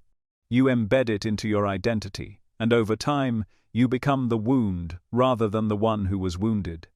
This is how souls get stuck, not just in emotional loops, but in spiritual realms. Casey saw it over and over again. Souls who had lived dozens of incarnations, each one haunted by the same karmic thread.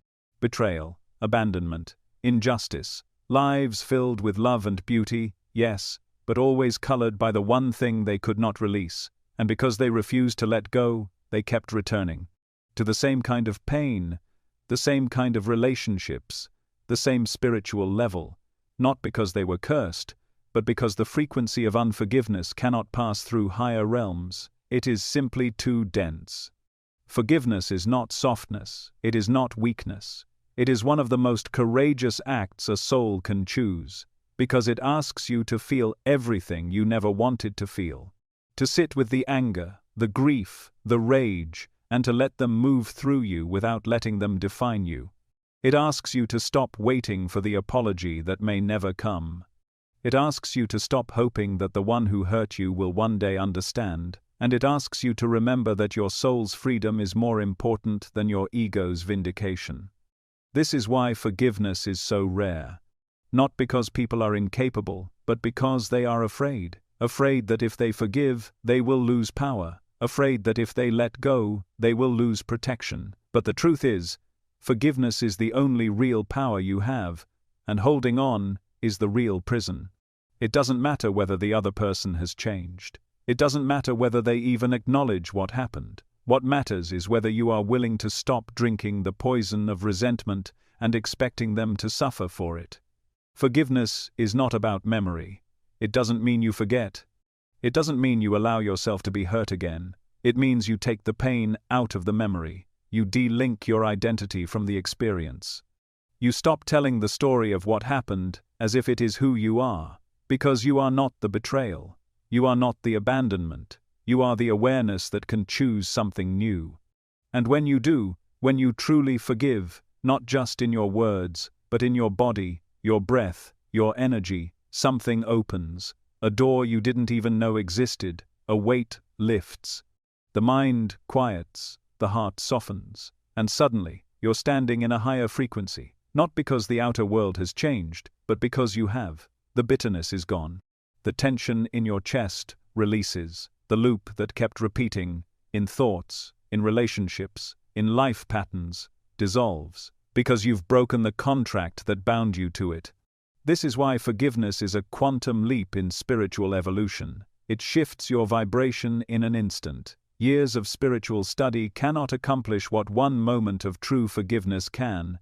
Casey spoke of souls who advanced entire realms, sometimes 3 or 4 levels of consciousness, simply by forgiving someone who had shattered them.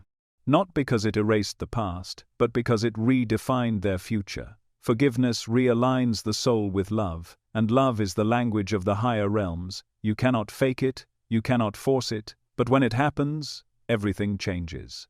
One of Casey's most powerful readings told the story of a woman whose husband had left her for another woman, abandoning her with 3 children. She came to Casey full of anger, asking when karma would punish him. She wanted justice. She wanted revenge. But Casey, in his trance state, delivered a message that stopped her cold. He said her husband's betrayal was not punishment, but initiation. That her soul had chosen this experience before incarnation, and he said, not to suffer, but to evolve. And that, if she could reach true forgiveness, she would not only transform her own life, but lift her soul into a realm she had never touched in all her previous incarnations. She didn't understand at first. She resisted, but she committed. For 2 years, she worked with the teachings. She cried, she raged, she allowed herself to feel everything she had buried. And one day, without warning, the bitterness broke. Not because she received closure, not because he apologized, but because she no longer needed him to. She saw him not as a villain, but as a soul playing a role that cracked her open and forced her to discover a strength she didn't know she had. And in that moment, her energy shifted. Her readings changed. Her soul had risen from the 2nd realm to the 5th, a leap that normally takes multiple lifetimes. This is the power of forgiveness. It bends time, it overrides karma, it sets new energy in motion, not just for you, but for everyone connected to you. Because when one soul forgives, the whole grid softens. You become a transmitter of grace. Others feel it. Sometimes, the person you forgave without ever speaking to will begin to change.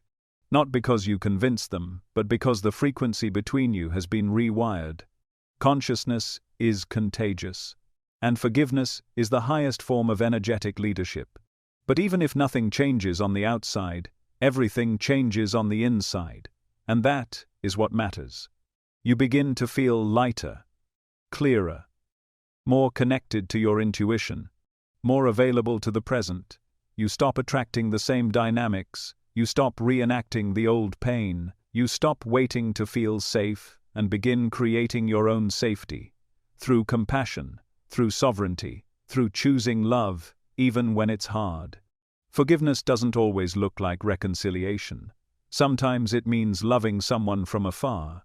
Sometimes it means closing the door and blessing them anyway.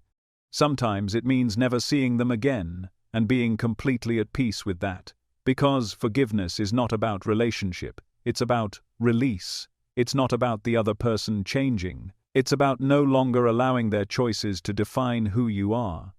This is why it's the master key. Because no matter where you are in your soul's journey, no matter how stuck or hurt or confused you may feel, you can choose forgiveness. You can choose it today. You can choose it now. You don't have to wait for the apology. You don't have to wait for clarity. You don't even have to feel ready. You just have to be willing to lay down the story. Willing to open your heart 1 inch wider. Willing to say, I choose peace. And that willingness will open the door. The rest will follow. You are not here to carry the weight of old pain forever. You are not here to hold grudges as proof of how deeply you've been hurt. You are here to remember your power, and forgiveness is how you take that power back. not by pretending nothing happened, but by choosing that what happened will no longer define what happens next. This is the soul's liberation, this is the leap, and it is always, always available. Death is not the opposite of life. It is not an abrupt conclusion, nor a silent disappearance. Death is a continuation, a doorway, a crossing, a vibrational transition into a new state of being. But what most people don't realize is that death is not a one-size-fits-all experience. It does not unfold the same for every soul. There is no single tunnel, no universal white light, no guaranteed peace or clarity. Instead, what you encounter at death is a direct reflection of how you lived, not just in action, but in consciousness. The state of your awareness at the time of your passing shapes your experience of the afterlife. Death is not something that happens to you, it is something you meet, and how you meet it reveals everything. Casey saw, in reading after reading, that souls do not all pass cleanly from one dimension to another. For some, the transition is seamless, guided, luminous. For others, it is chaotic, confusing, even terrifying, not because of punishment or divine judgment, but because their consciousness is too dense to rise. The soul carries its vibration into death like a passport. That vibration determines which realm becomes accessible. A soul filled with fear, regret, and attachment will magnetize itself to a dimension that mirrors those emotions. A soul steeped in love, awareness, and surrender will gravitate toward realms of peace and higher learning. You don't become enlightened when you die. You become transparent. Whatever you've cultivated, whatever you've avoided, comes with you. This is why some souls become earthbound. Their body has died, but their consciousness hasn't released. They remain tethered to the material realm, confused or unaware that they have crossed. These souls often don't understand what's happened. They continue to seek the life they knew, homes, loved ones, routines, only to find themselves unseen, unheard, drifting. This isn't folklore, it's energetic reality. When consciousness is dominated by fear, resentment, addiction, or unfinished trauma, it lacks the lightness needed to rise. It clings, not out of malice, but out of habit. The soul cannot access higher dimensions until it lets go of the frequencies that bind it to the lower ones. On the other hand, souls who have lived with presence, Apsalonizalas, who have cultivated self-awareness, forgiveness, compassion, carry a different frequency. For them, death is less a rupture and more a release. They may still grieve their body, they may still feel the echoes of earthly attachments, but they do not resist the crossing. They recognize the new realm. They move toward the light not with fear, but with curiosity, and they are met by guides, ancestors, familiar souls, who help them navigate the transition. For these souls, death is not an ending, it is a graduation, the beginning of a new curriculum in a different classroom of consciousness. The key difference lies not in belief, but in readiness. You can believe in the afterlife, study all the metaphysics, and still panic at death if your consciousness is rooted in fear. Likewise, you can be skeptical of spiritual teachings, but die peacefully if you've lived in alignment, love, and emotional truth. The soul speaks a language beyond dogma. It responds not to what you say, but to how you live. And in that final moment, when the body loosens and the veil thins, what you've practiced becomes what you are. Your true frequency is revealed. There is no pretending, no posturing, only resonance. Casey described how the most important preparation for death was not a set of rituals, but a lifestyle of consciousness. He explained that meditation, prayer, and spiritual study are valuable not because they earn you points, but because they train your soul to stay awake. The more awake you are in life, the more awake you remain in death, and staying awake during death changes everything. It allows you to participate consciously in the transition, to witness the unraveling of the body, the shift in perspective, the invitation to move forward. It allows you to remember that you are not the one who is dying. You are the one who is moving. Most people don't think of death this way. They fear it. They avoid it. They treat it as the ultimate unknown, the thing to be resisted for as long as possible. But this fear isn't natural. It's conditioned. Children don't fear death until we teach them to. Animals don't fear death, they sense it, prepare for it, accept it. The fear of death comes from the ego's fear of losing control, of disappearing. But the soul knows better. The soul knows that death is a returning, a remembering, a shift of perspective so vast and liberating that it can barely be described in words. Yet, this shift is only peaceful if you're ready. If your mind is cluttered with unresolved pain, if your energy is tangled in judgment, if you've lived in resistance to what is not 12er, then the transition can be painful, not physically, but vibrationally.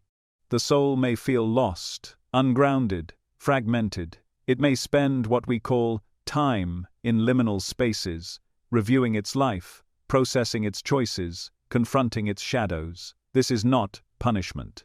It's purification. Every soul goes through a form of life review, but the level of clarity and integration varies. Some souls watch their lives with detachment and wisdom. Others relive their wounds with confusion and regret. Again, the difference is not in what they see, but in how awake they are. To die well, you must live awake. You must train yourself to let go before life forces it. Let go of control, let go of grievances, let go of identities that aren't real. Every act of surrender in life prepares you for the ultimate surrender in death. Every time you forgive someone, you dissolve a cord that would otherwise bind you after crossing.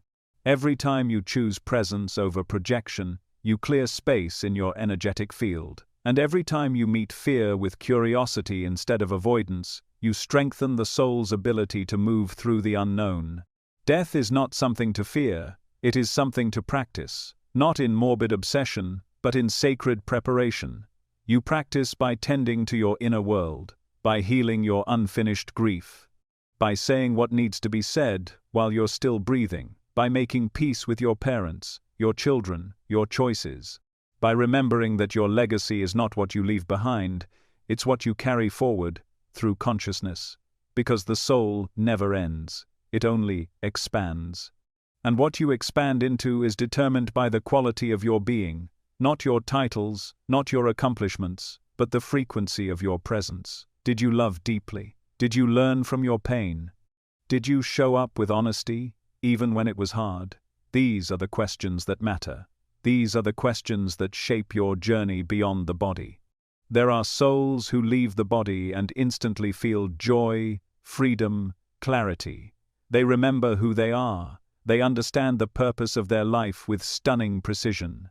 They are welcomed, supported, celebrated, not because they were perfect, but because they lived authentically. And there are souls who struggle to let go, who hover, grasping at old attachments, confused by their new state. They are not punished, they are gently guided, but their path is slower, their transition more challenging, not because of what they did, but because of what they never faced. You are not here to fear death. You are here to prepare for it by living in truth. Death is not the final test. It is the final reflection. It shows you everything you cultivated in your lifetime and then invites you to take it further, to learn, to grow, to heal, even beyond the veil. But the more conscious you become now, the more empowered you are later. You can meet death as a friend, a passage, a sacred reunion, or you can meet it as a stranger, feared and misunderstood. The choice is yours, not at the moment of death, anyway, but every moment before it. And the more you choose presence, forgiveness, awareness, and love now, the more death becomes a seamless continuation. Not a falling away, but a rising up. Not an ending, but an awakening into everything your soul has always known. Time is the greatest illusion humanity has ever agreed upon. It structures our days, defines our histories, and gives shape to the stories we tell about our lives. It comforts us with the illusion of progress and frightens us with the inevitability of endings. We speak of past regrets and future hopes as if they are destinations, locked in a line we must walk from birth to death. But to the soul, time is not a straight line. It is not even a line at all. It is a field, fluid, alive, and multidimensional. Edgar Cayce spoke of this often, describing how in altered states of consciousness, he could access the Akashic records, the memory bank of every soul's journey, and read not just the past but also the probable futures. To him, it wasn't mystical, it was natural. Because when you move beyond the confines of the physical mind, you remember what your soul has always known.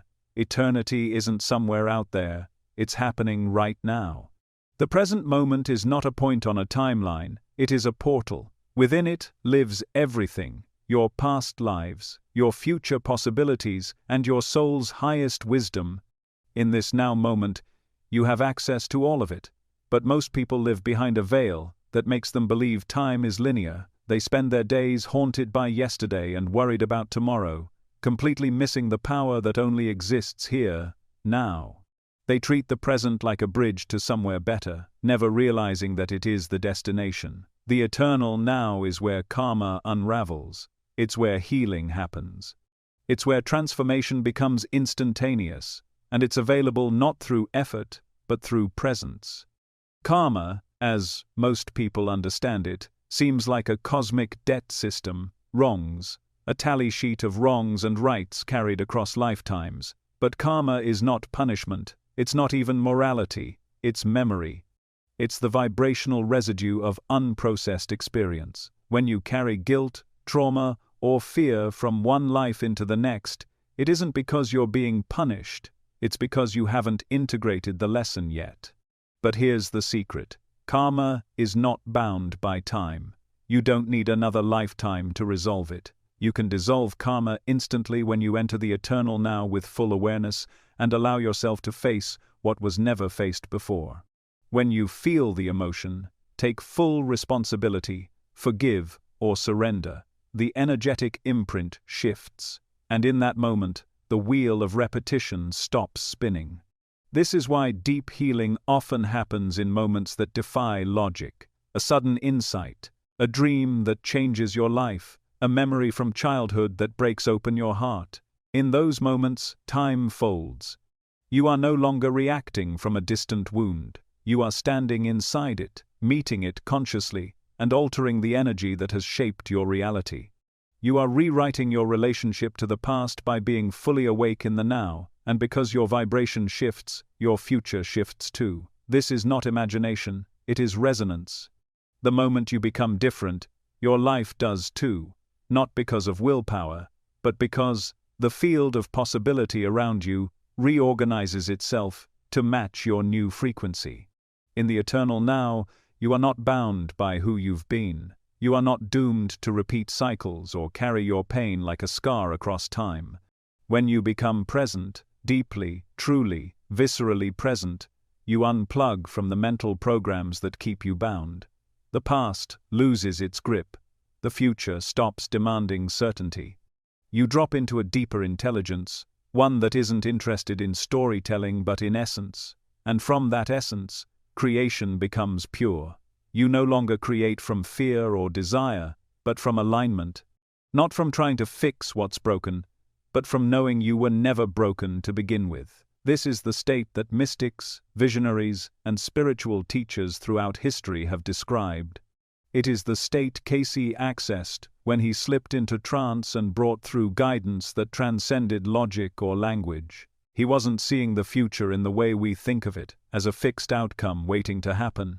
He was accessing the probable fields that emerge from the choices we make in the now. Every time you choose to rise in consciousness, you enter a different timeline, a different path unfolds, and what once seemed inevitable dissolves into nothing. This is how powerful you are.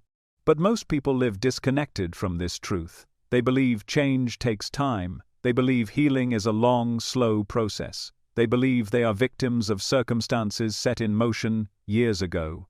And so, they delay their liberation.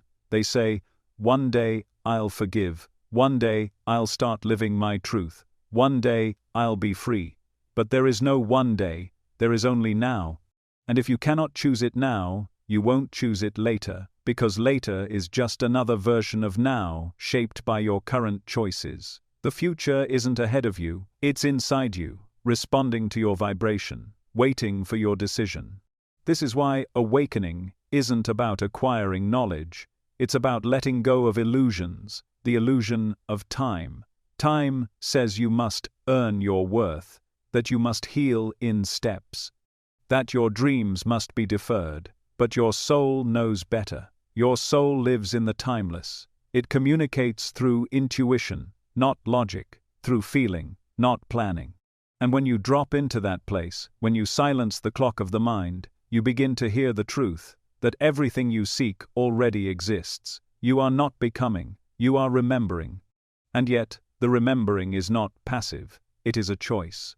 You must choose to return to presence, again and again, to let go of past identities, future fears, and all the distractions that keep you elsewhere. You must be willing to sit in the stillness and feel what is here, not what was, not what might be, but what is. That presence becomes your power. It becomes the doorway to higher realms. Because those realms are not far away, they are layered into this very moment, invisible to the distracted but open to the awake. In those higher realms, time is experienced differently. There is no past or future, only intention, only vibration. Souls communicate in pulses of understanding. Decisions are made through resonance. Beings of light operate not by manipulating events, but by adjusting frequencies. And when you align with these principles here on Earth, you begin to experience life in the same way.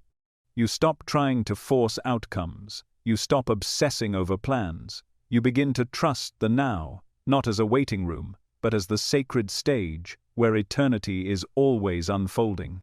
You may still use clocks and calendars, but you are no longer ruled by them. You begin to see time as a tool, not a truth. A way to organize the outer world, but never a definition of your inner one. And this changes how you live. You become more patient, because you no longer believe that life is running out. You become more courageous, because you understand that the future is not set, it's responsive. You begin to show up more fully, knowing that each present moment holds infinite doors. You start to realize that your soul isn't bound by a lifespan, that this life is one chapter in an eternal journey, and that everything you do echoes far beyond your current incarnation. But paradoxically, that makes this moment even more precious. Because the choices you make here, in this body, on this planet, in this now, are writing the story not only of who you are, but of who we all become. You are shaping the field. You are anchoring light. You are collapsing timelines of fear and opening timelines of possibility. Time is not your enemy. It is your mirror. It reflects back to you what you believe about growth, worth, and power. But the moment you stop chasing the future or dragging the past behind you, you realize that eternity has always been waiting for you right here, in this breath, in this heartbeat, in this now. And the more deeply you enter it, the more everything else begins to fall into place. Not because you've figured it out, but because you've remembered how it works. Eternity is not far away. It's simply what happens when you finally arrive. You don't ascend to a higher realm because you wish to. You ascend because you've earned the frequency, because your choices have refined your soul into something lighter, clearer, less entangled in the illusions of self-importance, blame, or fear. Every realm of consciousness you dwell in is the sum total of every thought you've fed, every emotion you've avoided or embraced, and every truth you've either run from or stood bravely in front of. You are not randomly placed into your current spiritual realm. Not, you are aligned with it. And in that alignment lives a responsibility that most people never even realize they hold. What most people call reality is actually their realm. It is a perceptual bubble, a vibrational ecosystem that reflects back the dominant qualities of their inner world. If you exist primarily in resentment, competition, fear, or control, you inhabit a realm where those things dominate the landscape. You will see people as threats.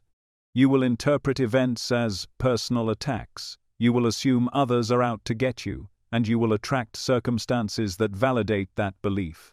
Not because life is cruel, but because your realm cannot reflect back anything beyond your frequency. It is a mirror, not a sentence. You don't deserve pain. But pain, when ignored or misused, becomes the fabric of the realm you live in, and you can't escape that realm by blaming others for building it. Your realm is your reflection. It's not just where your body exists, but where your consciousness vibrates. And that realm determines the kind of experiences that repeat in your life, the kind of people you meet, the kind of opportunities you miss, the kind of emotional patterns you circle through again and again. But here is the truth so few dare to confront. You are not just experiencing that realm, you are helping sustain it, you are feeding it. You are either reinforcing a realm of unconscious repetition or dismantling it from within through your courage, your honesty, your light. Many souls believe they are awake because they know the language of spirituality. They speak of energy, manifestation, dimensions, and healing. But they still dwell in realms of judgment, comparison, and denial. They perform evolution without embodying it, but the realm does not respond to performance, IDV, it responds to truth. You can't fake a vibration. You can't say the right words and hope the spiritual realm you long for will open to you. You must become the frequency of that realm. You must live its values in the dark, when no one is watching. You must speak gently to your shadows, forgive where you once blamed, and take responsibility when it's tempting to point fingers. Your realm becomes higher the moment you stop living from reaction and start living from awareness. The moment you realize that every person who triggers you is giving you a chance to become sovereign, not superior. The moment you stop waiting for the world to change and become the change that recalibrates the world around you. When you do this, something extraordinary happens, not just to you, but to the collective. Because your realm isn't a private experience, it contributes to the whole, it shifts the balance. You are not just evolving for yourself, you are holding open a vibrational door that others may walk through. This is where responsibility becomes sacred. Because you start to see that your evolution is not self-centered, it is humanity-centered. Every time you heal a generational wound, you make it easier for your descendants to live without it. Every time you choose empathy over rage, you ripple a new possibility into the field. Every time you speak the truth with compassion, you give someone else permission to do the same. You are not just living inside your realm, you are weaving it into the collective reality we all share. Some souls are born into lower realms and rise out of them through grit, pain, and awakening. Others are born into higher realms but descend because they refuse to take responsibility for their light. Realms are not static, you are not locked in, but they are sticky. They conform around your choices and form energetic architecture. The more you repeat a behavior, a thought, a belief, the more that realm solidifies. And unless something interrupts the pattern, trauma, awakening, surrender, you stay there, often believing it's the only world that exists. But you can interrupt the pattern. You can look at your life and ask the question most people avoid: what if the chaos around me is not punishment, but a mirror? What if this realm isn't happening to me, but responding to me? What if I have more power than I've ever allowed myself to believe? The moment you ask that, the spell begins to break, the realm loosens, a seam appears, and through it, light leaks in. That light is awareness. And once awareness enters, the realm can no longer hold its grip over you unless you willingly stay in it. But awareness comes with cost, the cost of no longer blaming, no longer performing, no longer pretending, the cost of taking responsibility for every part of your vibration. But it also comes with a gift, freedom, the freedom to rise, to choose, to become. You rise to a new realm by becoming worthy of it, not by perfection, but by authenticity. The higher realms are not looking for saints, they're looking for integrity. They're looking for souls who have faced themselves and chosen love anyway, who have seen their darkness and not flinched, who have been broken and still reached out to help another. These are the souls that rise, not because they are better, but because they are true. When enough of these souls rise, the collective realm begins to shift. This is how eras of consciousness change. This is how societies evolve from fear into cooperation, from dominance into stewardship, from survival into creation, not through mass conversion, but through quiet revolutions of awareness in countless individual lives. Through souls like you, who stop waiting for the world to change and start becoming the change that ripples outward. You don't need a title to do this. You don't need to be a spiritual teacher, a healer, or a public voice. You need only to take responsibility for your realm, to clean it, elevate it, honor it. To bring light into it in every small moment. That is enough, that is powerful, that is world-changing. Because realms are built moment by moment. They are woven from the energy you bring into conversations, into silence, into suffering. Your realm is your temple. And when you take responsibility for it, when you honor its frequency with conscious choices, you become not just a resident of a higher realm, but a keeper of its gates. You walk as a bridge between worlds, and through you, humanity remembers what it forgot, that we are not bound by history, not ruled by fear, and not divided by illusion. We are beings of choice, creators of realms, and carriers of a future that is shaped not by force, but by frequency.